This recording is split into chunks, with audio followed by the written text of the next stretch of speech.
There was a boy named Buboy. He is a Boy Scout who loves to travel in the different places.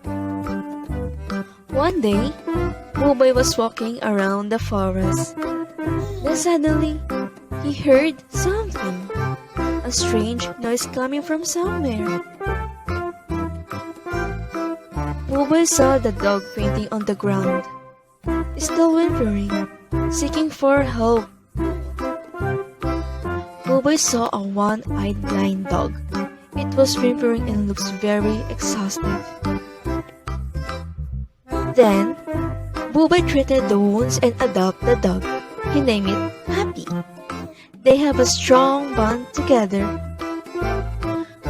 Buboy and Happy are always together whenever they go to save other animals that are in need of help. That's where the journey began.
you.